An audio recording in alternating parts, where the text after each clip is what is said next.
I would request all of you to kindly raise your hand and the mic will come to you. Kindly introduce yourself, your name and organization, and ask your question. Thank you so much. Now I would request Honorable CEC to kindly address the media. माननीय निर्वाचन आयोग Shri Gyanesh Kumar ji on my right side, निर्वाचन आयोग doctor Sukhbir Singh ji Sandhu on my left, आयोग के वरिष्ठ पदाधिकारीगण और media के सभी फ्रेंड्स और इस प्रेस कॉन्फ्रेंस में जुड़े हुए सभी हमारे वोटर्स, आप सबका इस प्रेस वार्ता में स्वागत है। We welcome you all at this press conference, which is about the declaration of the schedule for the ensuing state assembly elections in Maharashtra and Jharkhand. Friends, मैं इस वार्ता को शुरू करने से पहले चुनाव आयोग की तरफ से और आपके माध्यम से सर्वप्रथम हरियाणा और जम्मू कश्मीर के सभी मतदाताओं को, वोटर्स को चुनाव में बहुत ही सशक्त दमदार पार्टिसिपेशन के लिए मुबारकबाद देना चाहता हूं, धन्यवाद करना चाहता हूं। जम्मू कश्मीर की आवाम ने जमहूरियत के जश्न को ऐतिहासिक बना दिया। भारी संख्या में पार्टिसिपेट कर अपने जमहूरी हक का शानदार उपयोग किया और जिसने लोकतंत्र की मजबूत नींव रखी है। दुनिया में सबसे बड़े लोकतंत्र के रूप में भारत हर चुनाव में गोल्ड स्टैंडर्ड्स तय कर रहा है, रिकॉर्ड बना रहा है। इन दोनों चुनावों में जो जज्बा दिखाया गया वो लंबे समय तक याद रहेगा। आप सबको वो पिक्चर्स, वो माहौल निश्चित रूप से याद रहेगा। जम्मू कश्मीर की आवाम ने जमहूरियत के जश्न में लोकसभा चुनावों में जो बुनियाद बनाई थी, उस पर एक बहुत ही सशक्त इमारत असेंबली इलेक्शंस में लिखी है और इस जनादेश ने नई आशाएं और उम्मीदों को संचार दिया है। Now it is over to the people of J&K to take this democratic journey forward. और हम एक नया गोल्ड स्टैंडर्ड और सेट कर रहे हैं। Just to remind you, just to recall, चुनाव घोषणा के समय ही हम अपना इरादा घोषित करने लगे हैं। हम अपनी विल और इंटेंट को पहले बताते हैं और उसे पूरा करके दिखाते हैं। Just to take you down the memory lane, Lok Sabha के चुनाव के समय, हम अनाउंसमेंट के समय हमने वादा किया था कि हम 4M की चुनौतियों से निपटेंगे और हिंसा, पुनर्मतदान, धन और सोशल मीडिया के दुरुपयोग की अनुमति नहीं देंगे। और आप सब जानते हैं कि हमने वो करके दिखाया। भारत के चुनावों की गोल्ड स्टैंडर्ड्स की कड़ी में हम एक और नया अध्याय लिख रहे हैं। इसी को आगे बढ़ाते हुए J&K अनाउंसमेंट के समय अगर मैं आपको फिर से याद दिलाऊं कि चुनाव से पहले किस प्रकार की थ्रेट्स थी, आतंकी हमले बढ़ रहे थे। लोग, आप सब लोगों में से बहुत लोग ये भी पूछ रहे थे कि पता नहीं चुनाव आयोग J&K में चुनाव कराएगा कि नहीं कराएगा। और 16 अगस्त को जब चुनाव की घोषणा का समय था तो इसी प्लेनरी हॉल में हमने अप फ्रंट और बोल्ड वादा किया था। और मुझे याद है मैंने कहा था कि जमहूरियत के जश्न में आपकी शिरकत दुनिया देखेगी नापाक इरादों की शिकस्त की कहानी। और वो कहानी आपने सबने देखी और वो कहानी पूरे वर्ल्ड ने देखी। चुनाव को इंड्यूसमेंट फ्री बनाया गया और जहां J&K में चुनाव कराने का विषय होता था, वहां सीजर्स में 130 करोड़ रुपए के सीजर्स हुए, which is 100 times more than 2014 elections। तो पहले ये बात भी नहीं होती थी कि सीजर्स भी करना है, इस पावर को रोकना भी है। Similarly in Haryana, seizures were to the tune of around 75 crore, 4 times more than 2019 elections। इन दोनों राज्यों के चुनावों में भी नील रीपोल रही। There was not even a single repoll in both these states, including the state of Jammu Kashmir। कोई violence नहीं हुई, zero violence, including the state of Jammu Kashmir. एक भी लाठी नहीं चली, एक भी गोली नहीं चली। आप सब इस बात के गवाह हैं। आपने देखे शिकस्त के नजारे। And let us give an ovation to the voters of Jammu Kashmir and Haryana. चुनाव दर चुनाव घटती हुई हिंसा, बढ़ती भागीदारी, रिकॉर्ड सीजर्स, मतदाता बिल्कुल स्पष्ट संदेश दे रहे हैं that they are full belief, they are very participating in the electoral process। लेकिन कोई बात नहीं, फिर भी अगर मुझे याद आए तो कुछ तो लोग कहेंगे लोगों का काम है, हम उसके बिना चिंता किए आगे बढ़ते हैं, अपना काम सशक्त तरीके से करते हैं, आपको विश्वास दिलाते हैं। So friends, now we come to Maharashtra and Jharkhand, जहां पर अब उत्सव का समय है। हाल ही में हमने झारखंड और महाराष्ट्र में विजिट की थी और वहां पर political parties, DOs, SPs, IGs, commissioners, enforcement agency सबके साथ बैठक की थी और पूरी व्यवस्था को समझा और उसका रिव्यू किया था। So before we come to the schedule, let me share some basic information about these two states with you. Total districts in Maharashtra 36 with 288 assembly constituencies, of which 234 are general and scheduled tribes constituencies 25 and SC constituencies 29. Term of the assembly of the Maharashtra is ending on 26th November 2024. If we talk about the number of electors in Maharashtra, they are 9.63 crores, 4.97 crores male and 4.66 crores female voters. Young voters की संख्या जिस पे काफी जोर दिया गया था SSR में 1.85 करोड़ और उसमें से 20.93 lakhs are first time voters of 18 to 19 age group. If we tell you about the polling stations in Maharashtra, there are total 1,186 polling stations and at 52,789 locations. Urban being 42,604 and rural being 57,582. इस बार भी हम PWD managed booths बनाएंगे, women managed booths बनाएंगे महाराष्ट्र में भी। Model PSS की संख्या 530 रहेगी। अगर झारखंड में की चर्चा करें तो टोटल डिस्ट्रिक्ट्स की संख्या है 24, टोटल असेंबलीज 81, जिसमें से जनरल 44, एसटीज 28 एंड एससीज 9। झारखंड की असेंबली का टर्म 5 जनवरी 2025 को कंप्लीट हो रहा है और अगर झारखंड में इलेक्टर्स की बात करें तो 2.6 करोड़ वोटर्स, जिसमें 1.29 crore female and 1.31 crore male. First time voters between 18 to 19 years are 11.84 lakh and 66.84 young voters in Jharkhand also. In the centenarian, number of centenarian voters is 1,706 and 3.67 lakhs PWD voters plus 1.14 lakh voters are of the age of 85 and plus in Jharkhand.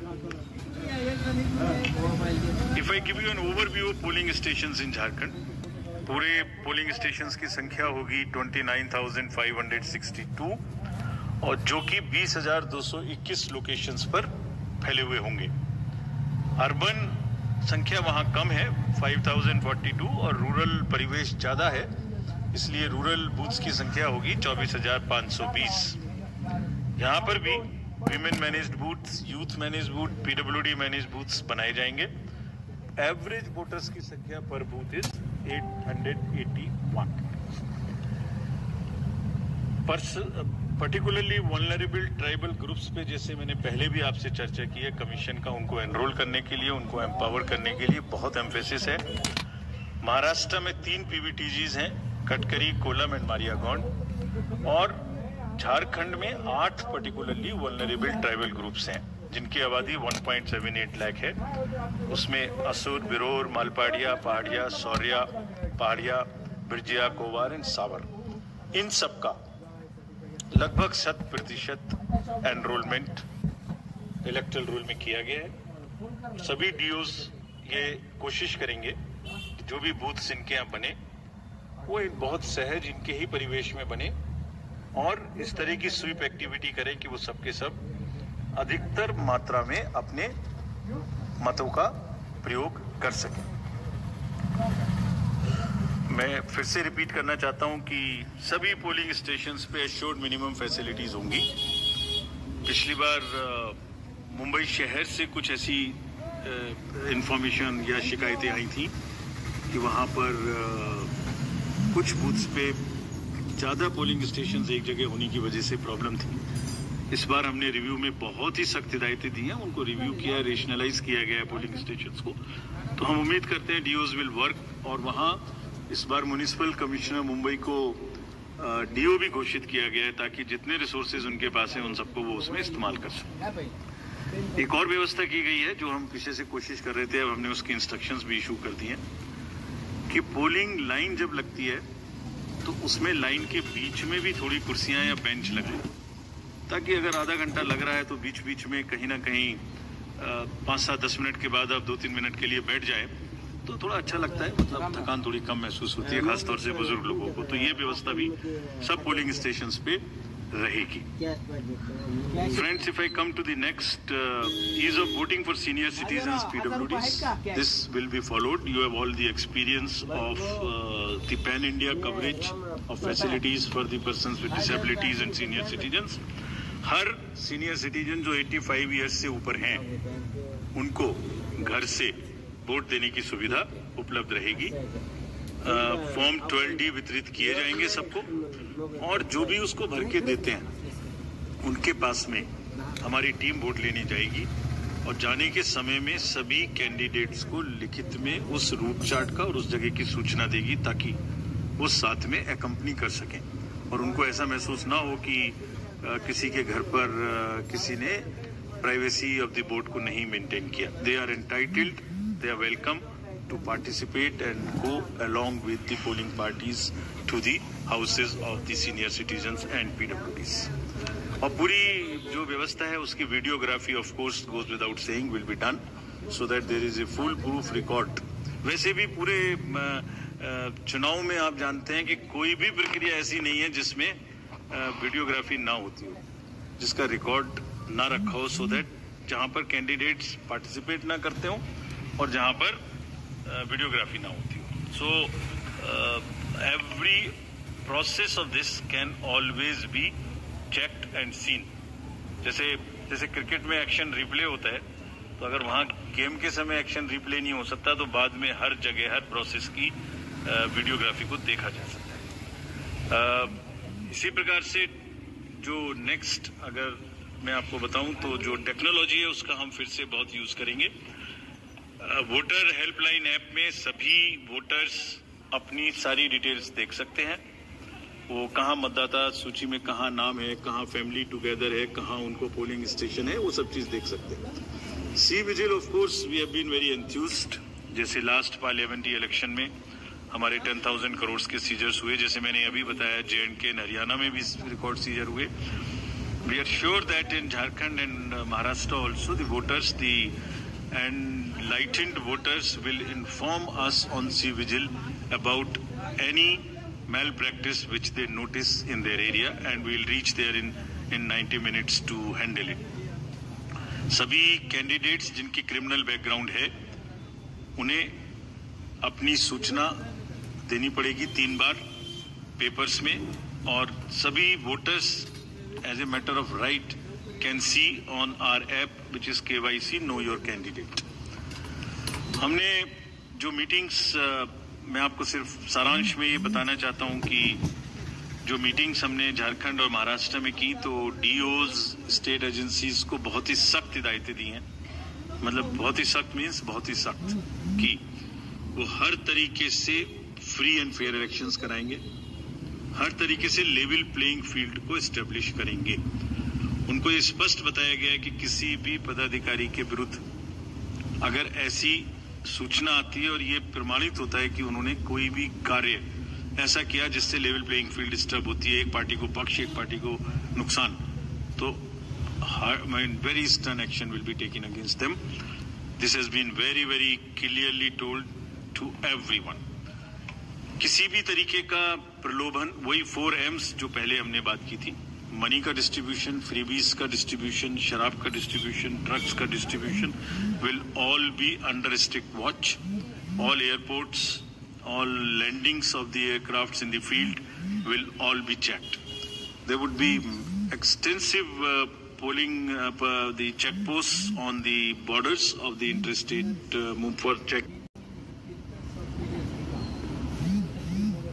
for checking interstate movement, और कहीं से भी multi disciplinary teams वहां बनाने के लिए कहा गया है, यानी जिसमें एक्साइज भी होगा, पुलिस भी होगी, जीएसटी भी होगी, ट्रांसपोर्ट के भी लोग होंगे, ताकि वो 24/7 उनकी चेकिंग कर सकें। और साथ में ये भी हिदायत दी गई है कि चेकिंग का मतलब ये नहीं है कि कॉमन सिटीजन को कोई भी हैरेसमेंट होना चाहिए। That precaution must very very carefully be taken about all of them. सभी पोलिंग स्टेशंस 2 किलोमीटर के अंदर हों। किसी भी कंट्रोल रूम्स की स्थापना होगी हर डिस्ट्रिक्ट में, so that they can handle the social media narratives if there is anything which is wrongly being conveyed। ये सब का सब वहां पर निश्चित रूप से व्यवस्था होगी। सारांश में, if I summarize everything before coming to schedule, I would like to say that चुनाव लोकतंत्र का ऐसा त्योहार है और ऐसा उत्सव और पर्व है जिसमें सभी वोटर्स की भागीदारी बिल्कुल आवश्यक है, वांछनीय है, आवश्यक है, रिक्वेस्टेड है।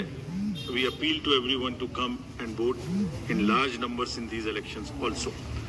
साथ ही सभी राजनीतिक दल, सभी कैंडिडेट्स से भी अनुरोध है कि पूरे नियमों का पालन करते हुए कैंपेनिंग के दौरान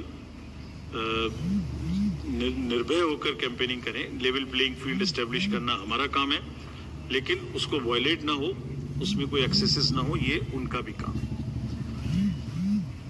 now I come to the schedule for Maharashtra. This will be in single phase. The notifications, date of notifications are in front of you. 22nd October would be date of notification. Last date of making nomination would be 29th October. Scrutiny on 30th October, and last date for withdrawal 4th, and date of poll in Maharashtra would be 20th 11. Counting would be on 23rd 11/24, and you will notice that date of poll is Wednesday. This is deliberately, which lot of scheduling, whatever goes into scheduling, we have tried that it is midday, so that issue of urban apathy is handled. And in case of urban apathy, we are really very concerned. We want to make appeal through you to all our esteemed voters in the urban areas to please come and vote. It's not a healthy trend which is reflected. If I give you a brief of what is happening across the elections in the urban apathy, we will share this slide with you. If you look at various states, you look at Gurgaon, you look at Faridabad recently. Last elections, you look at Jubilee Hills, Hyderabad. You look at Bangalore South. You look at Gujarat, Gandhigram, Kolaba, Mumbai City, Pune, Thane, all are much below the state averages of each state. We will be conducting a special meeting of the municipal commissioners and DOs within a week's time to appeal again to do whatever we can do to motivate the voters in the urban areas, but the trends are really not good. If I show you the Lok Sabha, that was the Lok Sabha. If I show you legislative assemblies, see the lowest. The Kolaba was just 40%. 62 of 64 urban ACs in Maharashtra were less than the state average in 2019. So was the case in the parliamentary elections 2024 also. And just to give you a contrast, if you compare, so what was the situation in Lok Sabha in Kalyan was 50%, Mumbai South 50%, Mumbai North, Thane, Pune, Mumbai South, everything 53%. And these were the lowest 6 parliamentary constituencies out of the lowest 10. So that's the state of the urban apathy. We would be doing everything to counter it. Last time in 24 elections, we had all celebrities, all corporates, Amul, everyone involved. We'll do it again. And we'll also, at this point, emphasize that this contrasts with a very positive trend in the constituencies like Doda, 72%, Riyasi, 74%, Poonch, 74%, Rajouri, 74%. If they can go 70 plus, Kolaba can also go 40 plus. In 24 Lok Sabha elections, Bastar was 68%, 69%. Gadchiroli, Manipur, states after state, tough areas. So we'll be requesting through you, we'll have a special drive this time for the slum areas in urban areas and also the colonies, all alike, to have a real urban push. I do not want to name specific thing, but there are booths in